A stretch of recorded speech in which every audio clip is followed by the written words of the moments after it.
Paul Rademacher has been exploring human consciousness for over 40 years. He's a former executive director of the Monroe Institute, known for its pioneering work in the expansion of human awareness. After several life-changing mystical experiences in his 20s, he graduated from Princeton Theological Seminary with a Master of Divinity degree. He left the ministry in 2000 to seek a deeper understanding of the numinous outside of traditional theologies. His first book is A Spiritual Hitchhiker's Guide to the Universe, Travel Tips for the Spiritually Perplexed, published in 2009. His latest book is Through the Wall of Reality, How the Heart Transforms Time, Money, Dreaming, and Enlightenment, published in 2025. Paul also offers a 6-week course, Secrets of Time, Money, Dreaming, and Enlightenment, and available at glidewing.com. And with that, I'd like to welcome you this evening, Paul, and thank you for being with us. Thank you, Darcy. I think you covered everything I was going to say today in your prayer, so I think we can probably just wrap it up now. We're done. I'm kidding.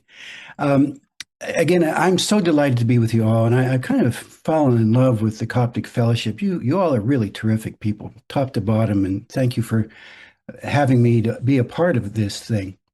I am really fascinated with this question of how money relates to the spiritual journey. And I write about some of that in my latest book, as Darcy mentioned, Through the Wall of Reality. But what I'm going to talk about here goes beyond that. And this is preparation, sort of an introduction to what I'm going to do on November 12th.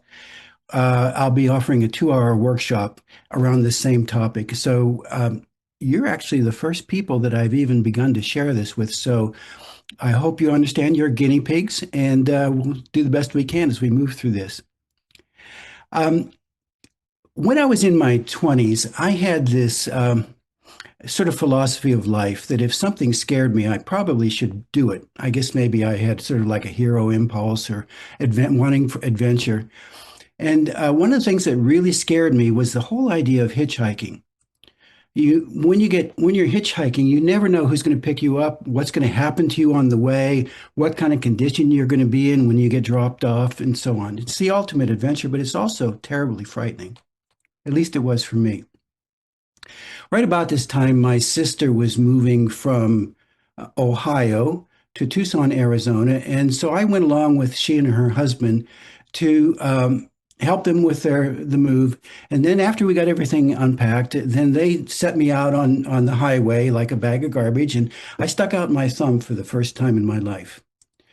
I had never been to California, so instead of going east directly back to my home in Pennsylvania, I decided I'm going to go west, and I'm going to see what California is like. That'll be really cool. So after a couple of rides, I found myself in the middle of this desert somewhere. And it was unbelievably hot. I mean, like the sun was just beating down on my head. I was sweating. And as I'm standing there, this dusty old semi truck with a trailer slowed down and pulled off to the side of the road. And I ran up to it and opened the door. I'd never been in a semi before. Those things are really high. I mean, you got to climb your way up into it. So I climbed up, opened up the door, and sat down. Started to close the door. But I saw the driver, and he was this guy a little bit older than me. He had this gnarly beard and a little bit of tobacco juice just dripping out of the corner of his mouth. And he was, like about 300 pounds stuffed into this wife beater T-shirt and tattoos and leaning over this horizontal steering wheel. And I'd read the Hitchhiker's Handbook as preparation for this trip, and they said that truckers really aren't supposed to pick up hitchhikers. And so I very casually looked over at him. I said, "Hey, I thought you guys weren't supposed to pick up hitchhikers." He slams it into gear and we head on down the road. He says, "It's okay. If we get stopped, I'll just bury you." Bury me? What is he talking about? But there was nothing I could do because we were already down the road. Well, it turns out that this guy was one of the original Hell's Angels, the real deal. And he had all these amazing stories about Harleys and fast women and bar fights. And it was just one story after another. And every once in a while, I'd tell a story from my end. And somehow the two of us from absolutely opposite ends of the societal spectrum came together. And somehow we formed a relationship. We stopped for lunch. He paid for lunch and we sat around in the restaurant and chatted for a while. And then we hopped back into the truck again. More stories, more miles. The next thing I know, he's dropping me off in Big Sur, California. And as I'm standing there in the midst of the redwoods, and I'm listening to the diesel echo as it's rolling away, suddenly I got very sad because, I had grown attached to this guy, and I really realized I'll never see him again the rest of my life. That's what it is when you're a hitchhiker. And I was lonely, and all at once I began to feel really afraid too, because I just come out of the desert, and here I am standing in Big Sur, California, thinking it's going to be pretty much the same temperature. It's not, because in that area the Pacific Ocean is very cold, and when the sun goes down, the temperature starts to drop very quickly. And I'm thinking, where am I going to spend the night? What am I going to do? Where am I going to get my next meal? Who can come and help me? There's hardly any traffic here. And this was before cell phones, so I couldn't call anybody. And as I'm standing there, this fear washing over me, all of a sudden, something changed. And in that moment, it was as if the redwoods that I'm watching, this light filtering down at a 45-degree angle through the leaves as the sun is setting, it was as if the redwoods had come out to greet me. Like the distance between us had been collapsed, and somehow we were now in this communion, and it was as if I had stumbled into the Garden of Eden. I'd never experienced anything like this ever before. And as this communion was happening, I felt this enormous sense of safety. Imagine the paradox. Here I am in the most vulnerable situation I've ever been in my life, completely raw vulnerability, with no visible means of support, literally. And yet I had never felt safer in all of my life. I didn't know something like that was possible, and yet it happened to me. Now, I think this is really relevant when we start talking about this very tricky issue between spirituality and money, because inevitably we have to ask the question, what's the true source of safety and security? Because we're often told that money is what will provide that for us, and if we can kind of build this wall of money around us and create a distance between us and the world, sort of a barrier against the world's travails and sufferings, then we'll be okay. But that's not what I found in Big Sur at all. The safety and security comes from a completely different place. Now, we're still tempted to think that money can do what it's advertised to do, which is to provide us safety and security. But consider this for a minute. In 2020, a professor from City University of New York was invited to speak at some kind of a conference. He didn't really know what it was, and he was paid an awfully good sum of money, more than half of his year's salary. This guy was an expert on the future of technology, and so he thought he'd be walking into an auditorium, speaking to a big crowd, but instead he was led to a conference room with 5 other people. In this conference room, these 5 guys were the 5 biggest hedge fund managers in all the world. And they started talking about the future of technology at first, but it wasn't long before they got to the real issue and why they had invited him. You see, each one of these guys was in the process of building a bunker in some remote place on the earth as a protection against some kind of impending doom. They didn't know exactly what it was, whether it was going to be a pandemic, whether it was going to be the collapse of the financial system, or whether climate change. They didn't know, but they were going to be prepared for whatever it was. They had stocked it up. It was going to be pretty great lifestyle and luxury in these bunkers. They could afford it. But you know, the question that they was on their lips more than anything else, above everything else, the question was, how do we maintain control over our security guys once we're in the bunker and money is no longer relevant? These guys that were their security detail were all ex-military. They were trained in the ways of violence. And you know what? There was nothing to keep them from turning that violence against the guys that had the money and were building the bunkers. So that offers us a question, because we have to say, well, you know, if these guys can't buy safety and security with all the money that they have, probably more money than God, how can we think that money is going to provide that for us as for us? You know, it's just not going to happen. We're faced, I think, with a very interesting mythology about money, and we learn it from the time that we're children. Money can provide safety and security, but we're also we talk about money in a very kind of benign way. If you open up any book on economics, they'll give you a definition. The first definition is usually it's a medium of exchange. And it was created supposedly because there's a mismatch between buyers and sellers. I'm a farmer and I've got a cow to sell. I need a wheel. So I go to the wheel maker and he's got the wheel, but he doesn't need my cow. And so we're told that money was designed to take care of that problem. We're also told it's a store of value and it's a unit of account. Very almost blasé kind of descriptions about money and its purpose.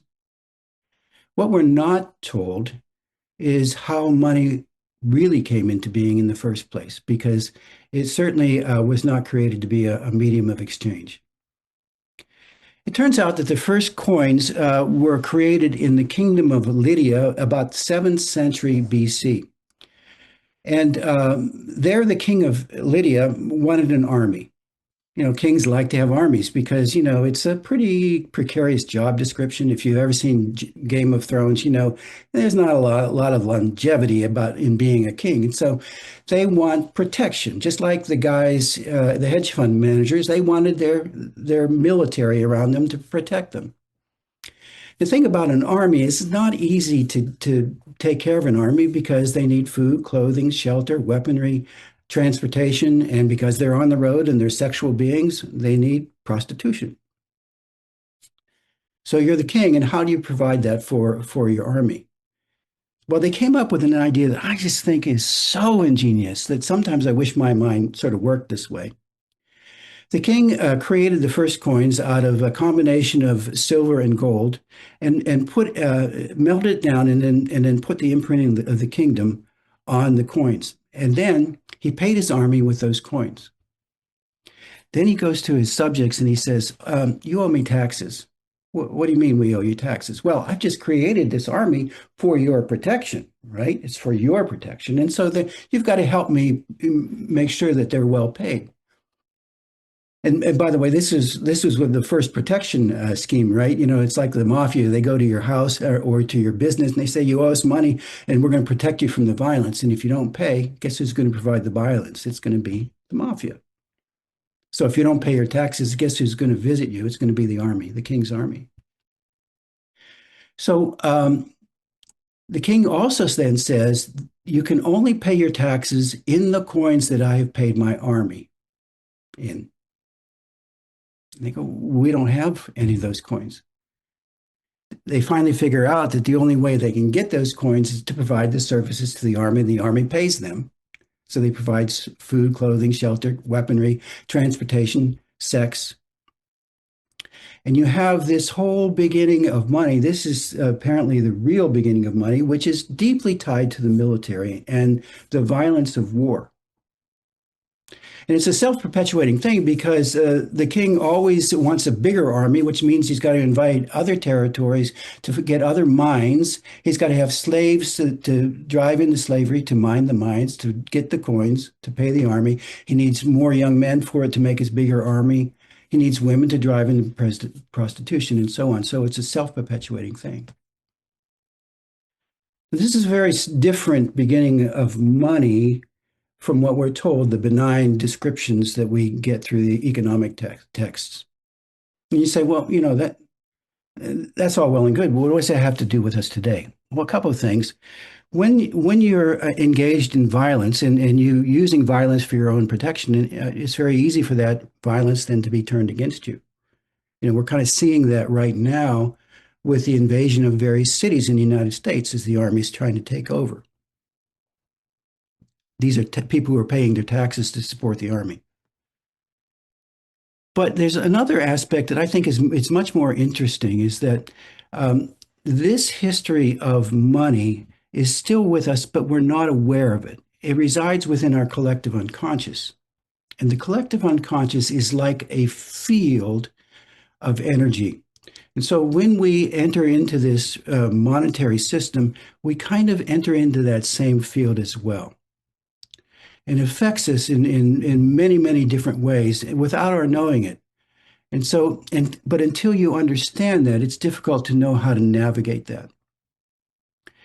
But in order to navigate that, we have to sort of step back for a second and ask what's of genuine value. Because we're told that money is ultimate value, right? But what's of genuine value? And I'd like to offer a couple of data sets here just for you to consider. The first one is the whole information around near-death experience. So often when somebody goes through a near-death experience, they find that their whole value system gets transformed very dramatically. And it almost seems across the board that after that experience and during it, they find out that that which is of true value is love and relationships. So much so that when they come back, that becomes the center of what they do. Their being is revolving around how do they treat other people? How do they implement love in their everyday life?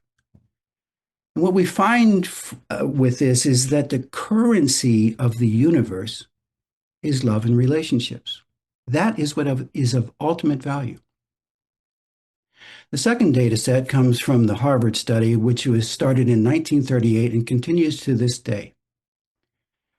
In the Harvard study, they were looking at what's the source of true happiness, and they started tracking 724 men and then started to include their wives and their offspring. That's why it continues to today.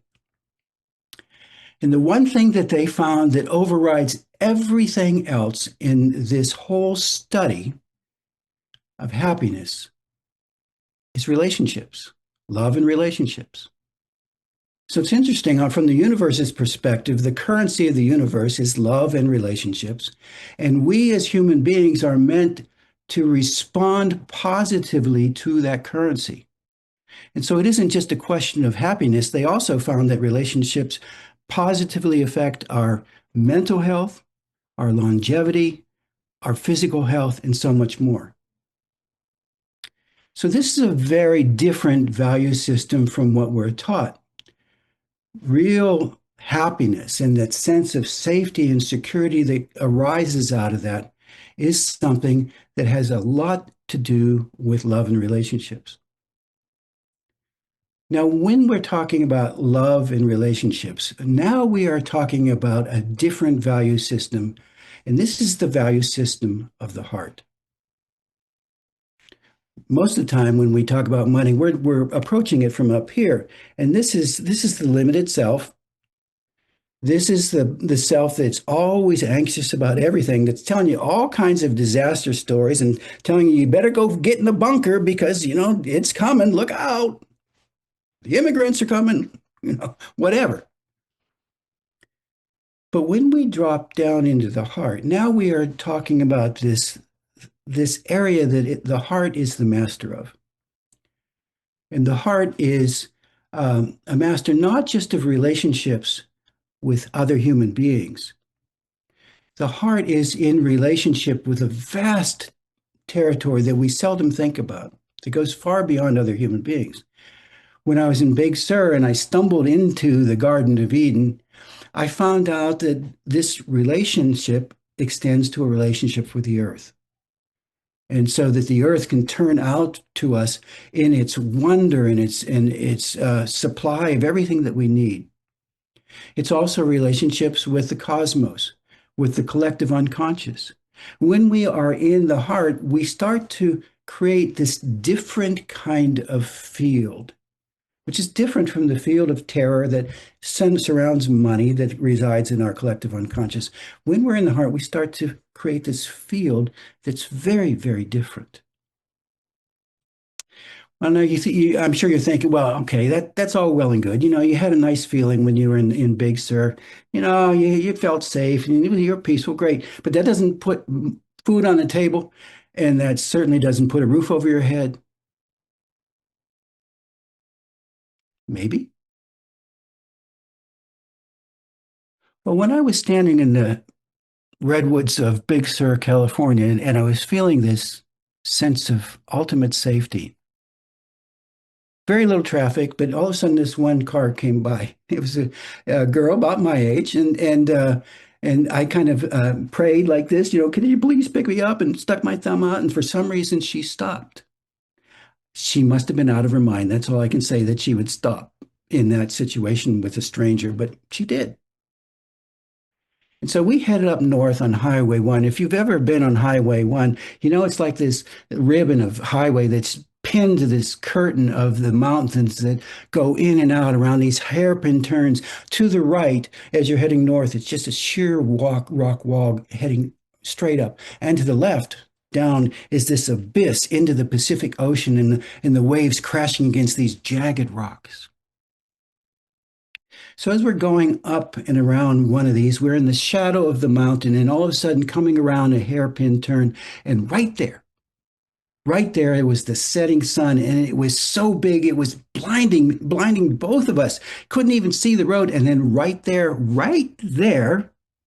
was a huge boulder in the middle of the road. We hit the boulder, and the car started flipping once, twice, and I put my hands on the roof like this because I wasn't wearing a seatbelt.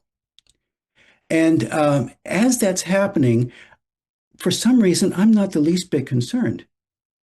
I am covered in this peacefulness, and it was like this old man had somehow invaded my body, and some guy who had died many times before, and he was utterly fascinated.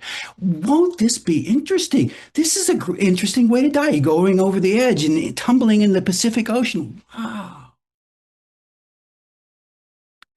We flipped and we ended up on the roof, upside down. The floor was now the ceiling was now on the floor, and we had slumped down into the ceiling that was now the floor. We looked at each other. We were both okay.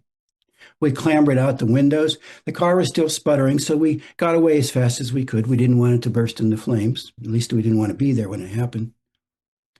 And right across the street, just about 100 yards up, was a guy in a motorhome at one of those scenic overlooks. We knocked on the door, and he took us in, cleaned us up a little bit, gave us some food, and then he took both of us to San Jose, California, where her brother lived, and we dropped her off there. And she told her brother that it was his car, was now trashed, and he was okay because he had insurance. And then the guy in the motorhome took me up to San Francisco.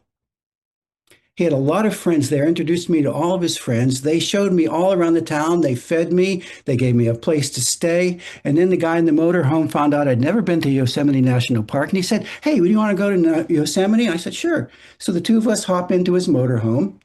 We spend a couple of nights in Yosemite in the most gorgeous, magnificent scenery I've ever seen in my life. And then he drives me all the way back to Indiana, drops me off there, and one more ride from a trucker, and I made my way back home. Two rides from Big Sur, San Jose, San Francisco, Yosemite National Park, and then back to Pennsylvania. But that wasn't the best part. The guy in the motorhome was a gourmet cook. And every once in a while, he'd say, "Hey, take the wheel here. I'm going to cook something up in the back." I'd never driven a motorhome in my life, but that was okay with me. And so as I'm driving, this hand would reach around and put something in my mouth, and he'd say, "Hey, how do you like that?" I say, "Oh, that's great. I'd like some more of that." It was a trip into wonder. I was treated like a king with no visible means of support, and certainly no army. And yet I was completely, totally safe and cared for. So two things I just want to point out about this as we relate this to money. So the first thing is that safety and security. So often, as I said before, we're convinced that we've got to provide this barrier between us and the world. We've got to shatter the relationship with the world because we're afraid of it.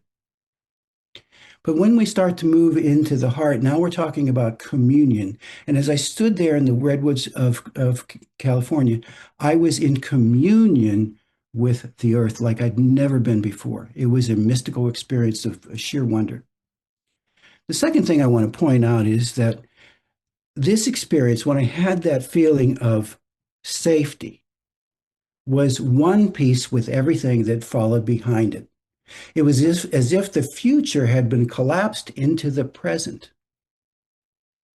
It completely upended the whole cause and effect relationship that we usually take for granted.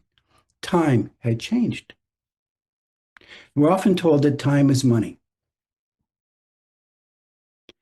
And we take a very rigid view of time. You know, it's this thing that just moves in sequence, one after the other. It's cause and effect that only moves in one direction. But when you start to enter into these mystical domains, time takes on a very different perspective.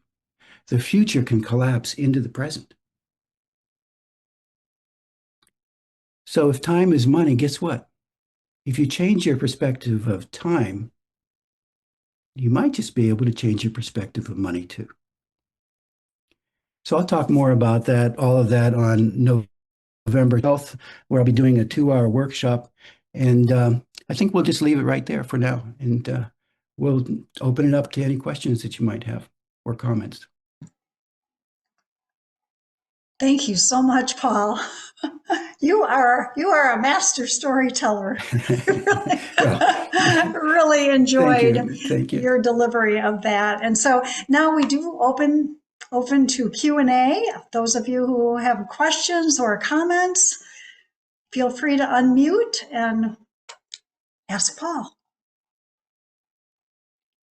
So I remember a speaker some time ago that was talking about money, and in addition to the fact that it could be a source of security, and that our relationship with money is that don't pick up that penny, it's dirty.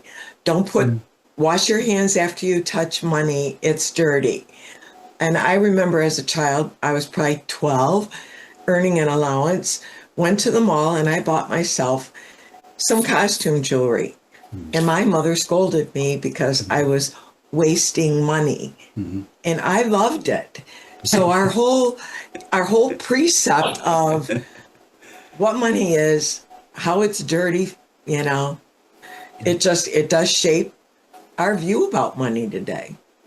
Yeah, thank you for that. We really have this ambivalent relationship with money. On the one hand, we lust after it, and we imbue it with all kinds of positive characteristics. But on the other hand, there's another part of us that it does look at it as something dirty. There's in religion, in Christianity, they would often talk about filthy lucre, or they would talk about how money is the root of all evil. And so we find ourselves really pulled in two different directions.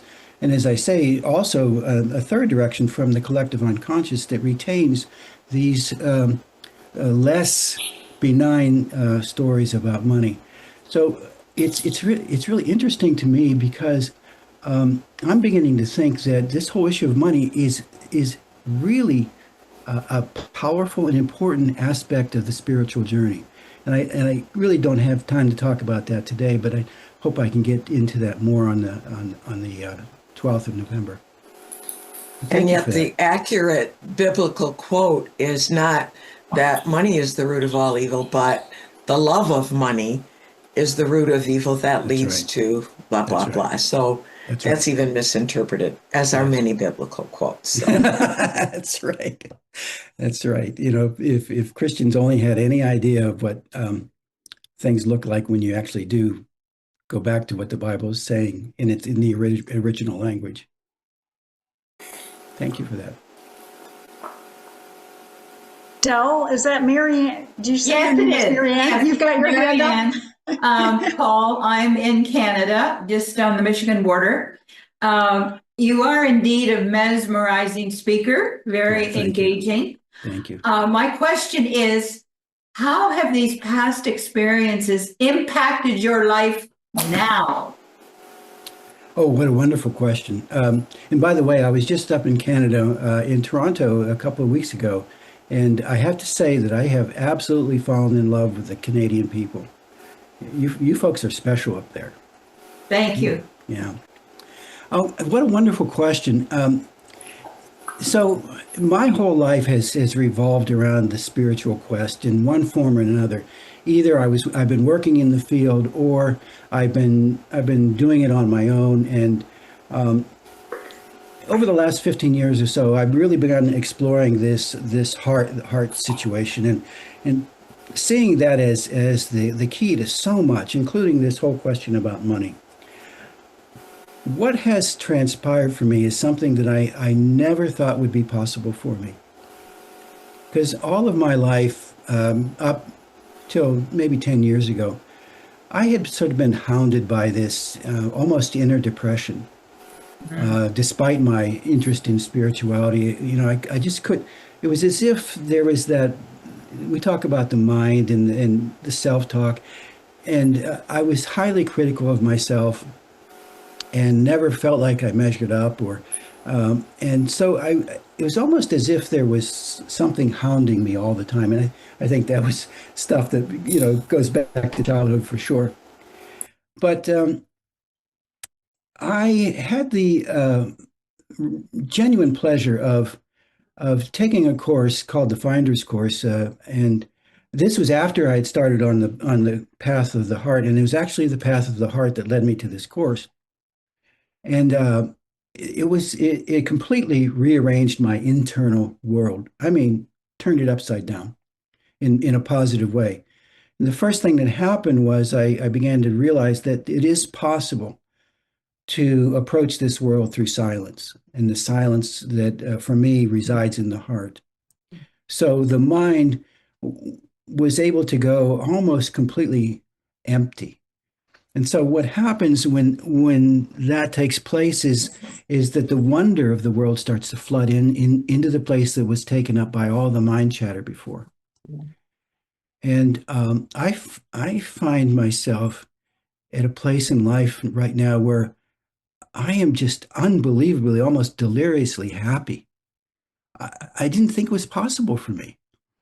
I look around and I'm awed by the wonder of this place, the genius that set up this world, that created a situation where we can learn so much that we could never learn any other way. And so I find myself in a state of awe quite often. That's the word I was looking for. Exactly. Yeah. Yeah.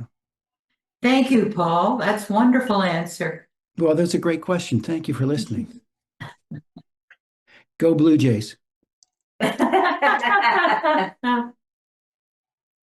Okay. Hey, Paul. Hey. Pete Wheatley. Hi, Pete. How you doing, man? I'm doing great. Great to see you. Did you like hitchhiking, man? Hitchhiking? What's that? Did you like hitchhiking? That's the only time I ever did it, and it was wonderful for sure. I've done hitchhiking in my life too, man. Yeah, good for you. Yeah. Where'd you go? Frisco, San Francisco. San Francisco? No Going kidding. to California, man, all the way hitched. Wow. From where? 72, long time ago. But where did you go from to get to San Francisco? I went from Macomb, Illinois College to San Francisco. And, Good for you. long. But it was cool, man. Real Yeah, cool. yeah. Those were different days, where we didn't know any better. No, no, we didn't. Was it as magical for you as it was for me? What? I had some strange rides, man. Yeah. Really strange. You meet people in a completely different way because they know they're never going to see you again, and they tell you everything. I know, man. It's just great. I'll tell you, one ride I got, Paul, was with a bunch of American Indians in big convertible, Lincoln convertible, get in the car. My buddy, hitchhiked my friend Bill McKee Uh-huh. in the car. Guys, 100 miles an hour. He does it. I pass around whiskey all around. I go, hey, Chief, come on, man, slow down. Yeah. But it was that runs like that, Paul. It was strange, man. Very Yeah. strange. Yeah, I think it's the closest I've ever been to, just out in raw vulnerability, Yeah. and so you can't, it's hard to live that way continually, but it sure taught me an awful lot. Oh yeah. Yeah. Well, that leads me into a story that I heard. This hitchhiker is at the side of the road. It's a guy, and another guy stops and picks him up. Right. And so the hitchhiker says, "That's really brave of you to stop and pick me up. You don't know I could be a serial killer." Oh. And the driver said, "Oh, I'm not worried about it. The likelihood of two of us being in the car are rather low." That's great. Sorry. That's great. Great story. Thank you for that. I love it. I love it. Well, you're a pretty good storyteller too.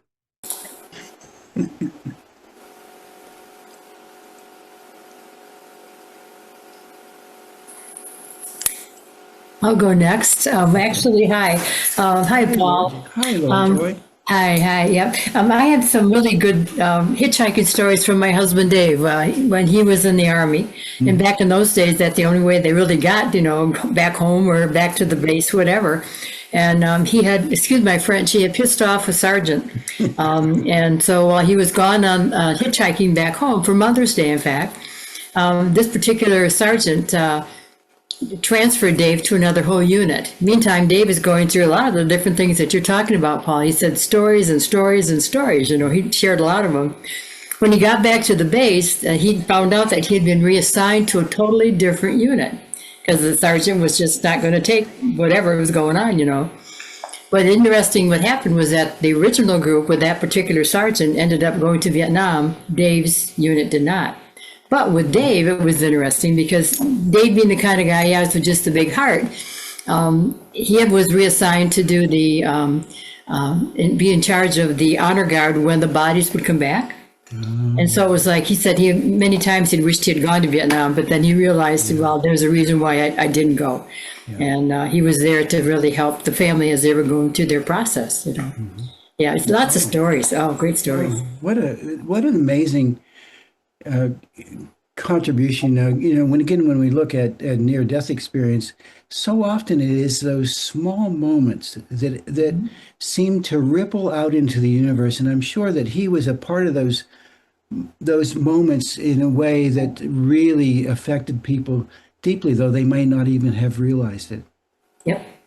Wow, that's powerful. Yeah. Okay. Yeah. Well, I have a hitchhiker story from the other side, Okay. from the driver. Okay. I was at a seminar in Chicago, a Spiritual Unity of Nations seminar. Mhm. And when I was leaving, I was on the highway and I saw a hitchhiker. And I had just been in this wonderful, blessed event. And I just felt so high and like, God is my protector. And do I dare stop and pick up somebody? I'm a woman by myself. And I'm driving from Chicago to Marion, Ohio. And this guy, I did stop and he smelled terrible. And he was really downhearted. He was really sad. He was going home for the first time in, I don't remember how many years.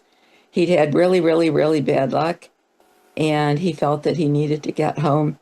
And he didn't know if anybody was going to pick him up because he really was dirty and he did smell bad. But he was so sad and he was so glad that I had picked him up because he needed that ride. Yeah. It meant the world to him right there, man. And I probably drove him a half an hour, whatever it was. And I thought, wow, I've never picked up a hitchhiker before or since. But that I just felt that I was supposed to pick him up. Yeah. Yeah, when So, we live in that space of it is almost kind of an adventure because you don't know what's going to happen, and I think we probably yeah, prefer it that way because it helps us to stay engaged with the story of our lives. But yeah, it's one thing to do it out of a sense of fear.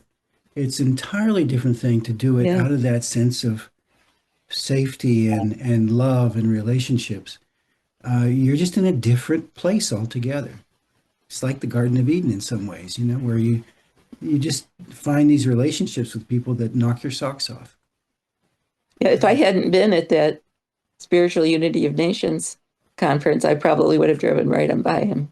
Yeah, as we all would have. Yeah. Thank you for I do the that. same thing. If I can say something here. This is Kathy. Hi, Kathy. I have taken to, I don't quite understand what it's about feeling the need to give rides. I give rides. Wow. I will see somebody walking and I'll stop and say, "You need a ride?" Mhm. And yeah, and they jump in the car and I take them to wherever they're going. And when I let them out, there's a real sense of giving. Mm. I've, Mhm. I've touched somebody that doesn't know me, and they've touched me, and it's just a sense of giving.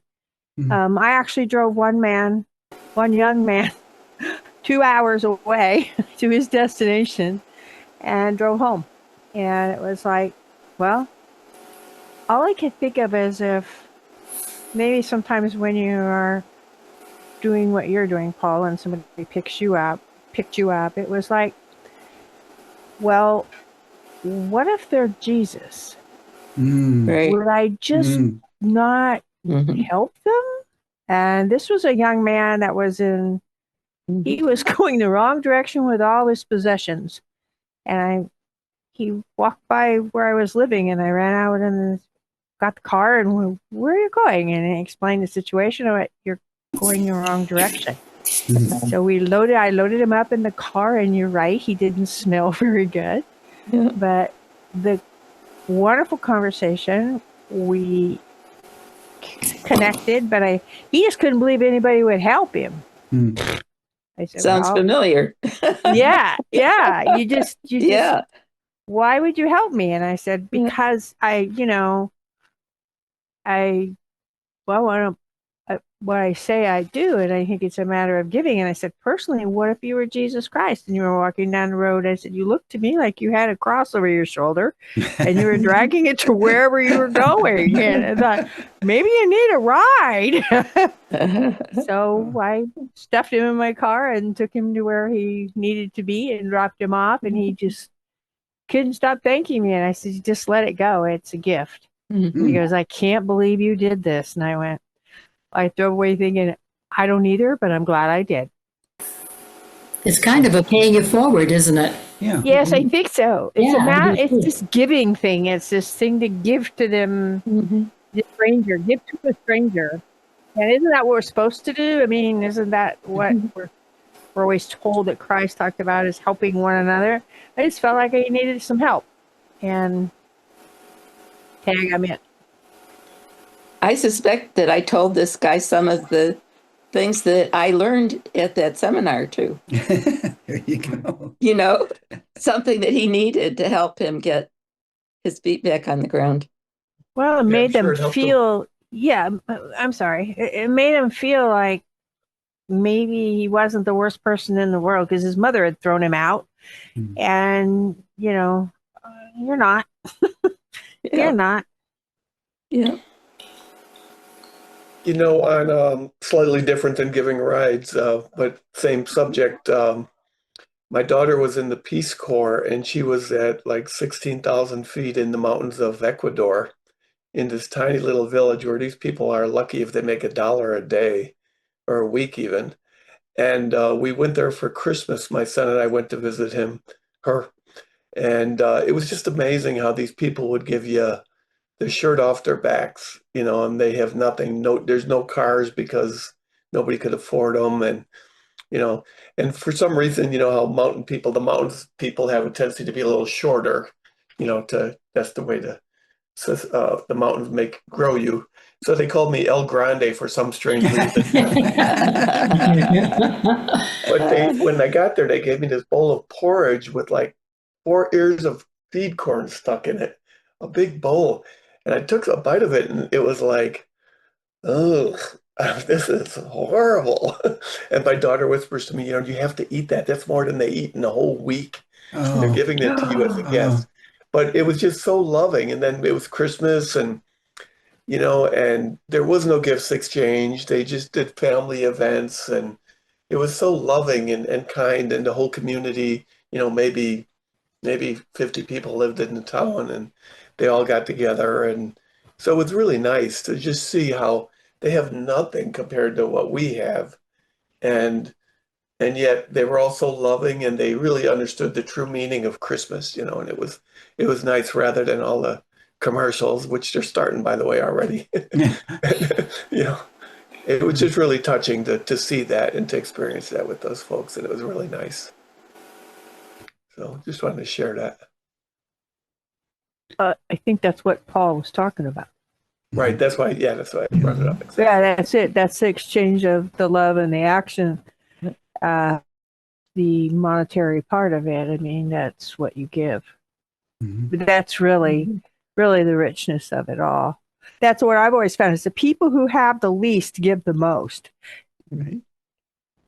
Yeah. And it's like when people have a lot of money, try to get it away from them.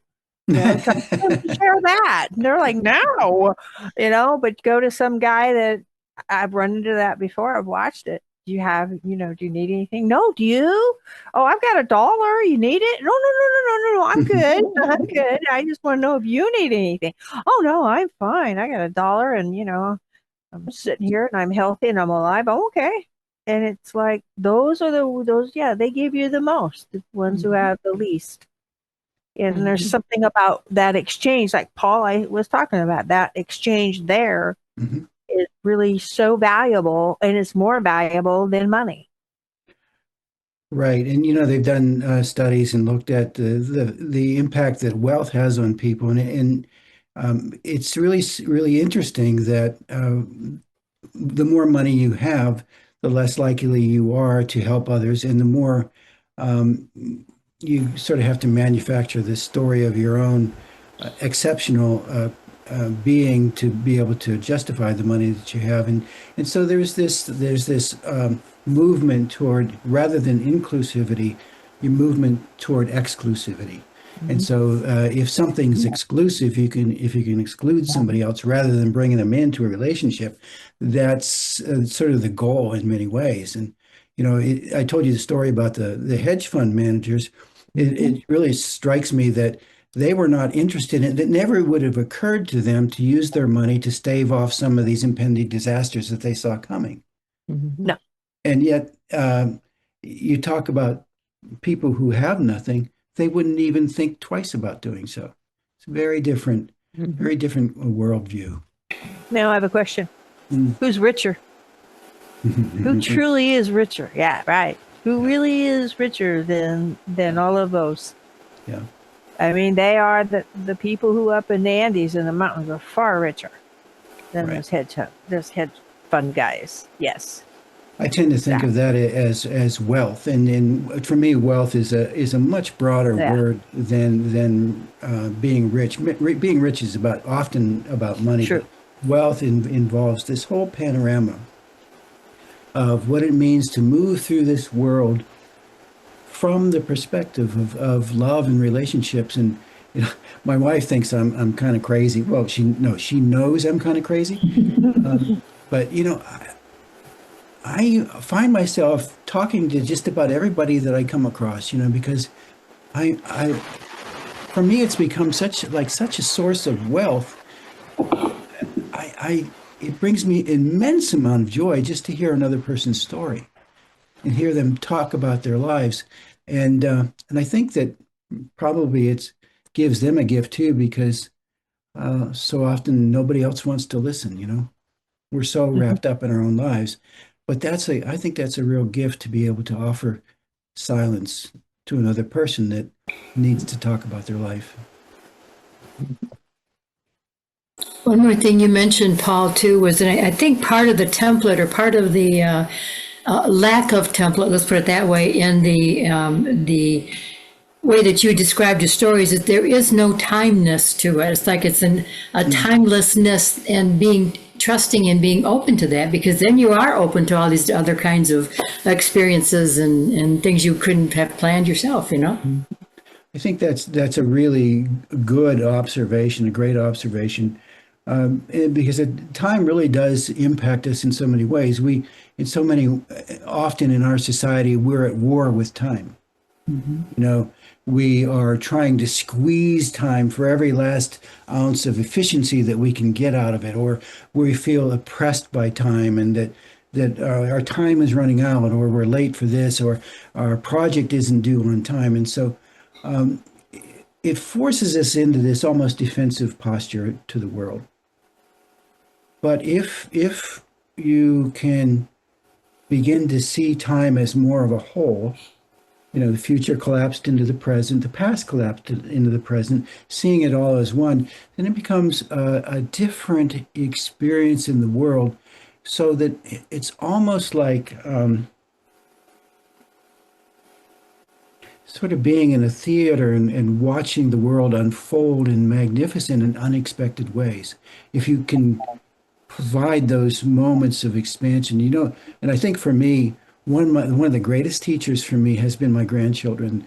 My grandchildren two of them live with us, and their parents, and both of them, the grandkids were born in this, when we've lived in this house together. And I find myself dropping into these moments of sheer wonder as I'm just watching them, just observing the life flowing through them, and their imagination and the way that they grow. It's like every day is another miracle. And I say that, it sounds like hyperbole, or like I'm, you know, making this up, but that is genuinely the way I feel. And so they've given me a gift that I can't even begin to repay. They're truly in the moment. Yeah. Exactly. I Exactly. kind of grew up with some of the things we were talking about. My mother modeled a lot of things, and it's like we had nothing, but her home was always open to anybody who needed a place to stay. We had friends that would come over for dinner. There was barely enough for us to eat because there were a bunch of us, but she just welcomed everybody into her home. And I remember when I was in school, I got elected to a whole bunch of different stuff. And I think it had something to do because I was below the hill. I don't know how else to describe it, but if I knew somebody, even just for an instant, had an exchange with that person, and I was walking down the hall and they were coming toward me, I always smiled and said hello. I never, ever ignored somebody, and I was ignored by people. I know what that feels like, and I think everybody wants to be seen, and I just think that's a gift to give people. Oh, that's beautiful. Thank you. By the way, how do you pronounce your name? Michael. It is Michael. Okay. Yeah. I thought, just like it's spelled. I Yeah. love it. That's great. The Archangel. Thank you for that. Each and every one of you have mentioned something that has an element of being open and willing. And when we're open and willing and we step into that energy of it's a heart space, so it expands your heart, and then it allows miracles, like you said, Paul, miracles to happen, magical things happen. And children are great gateways to that. Amazing. As a teacher, and my master's is in early childhood, and I too have two grandsons, but one of them is going to turn 3 on Saturday, and oh my goodness, the things that come out of this child's mouth. It just, brings you right into the present moment, and he's just very curious and wants to know about every little thing, and it does put you in a different energy space of possibility and potential, and out of the mouths of babes. Well, when we're younger, this is where the whole time crunch thing comes into being. Because when I was younger, I was so busy all the time, and so I didn't even know that it was possible to expand those moments of time. But now I'm finding out how to do it with my grandchildren. So something I couldn't do in my mid years now is just expanded into this amazing gift. And you're going to teach us how to do that in the workshop? We're going to try. Yeah, we'll be more experiential in the workshop. So we'll spend some time in meditation and that kind of thing. And that is Wednesday, November 12th at 7 p.m. And we do hope to see you there, so we can experience more of the magical moments with our dear friend Paul Rademacher. It has been a joy to have you here this evening. Thank you. If no one else has anything that they want to add, I have a little poem that I'd like to read for closing here. I encourage all of you to go to the Coptic Center website and check out what we have on upcoming Tuesday nights. Tuesday nights is our main evening for presentations, whether they're speakers or the master study group, or a joy with the new moon meditations once a month. I highly encourage you to join us for other things, and then we've got a special workshop with Paul. But I actually found this in the Interconnection, our Coptic newsletter from fall of 2009. And so I'd like to share this poem with you because I think it encompasses a lot of things in and around prosperity. It's called God Bless Us One and All, and the author is anonymous. May your brilliance be reflected in the eyes of all you meet. May the blessings of life be felt in thought, word, and deed. May you drink deeply from wisdom's cup. May you see the gift in every challenge, the sacred in every step. May laughter roll your belly as you delight in Creator's mystery. May you breathe freely, love deeply, rejoice wildly, and create passionately. May you be at peace, whether your bowl be empty or full. May the light of love shine brightly upon your soul. May you listen deeply within, faithfully heeding the guidance of spirit.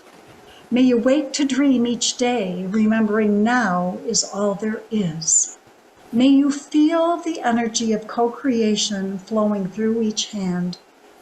May you remember to honor and give thanks for our country.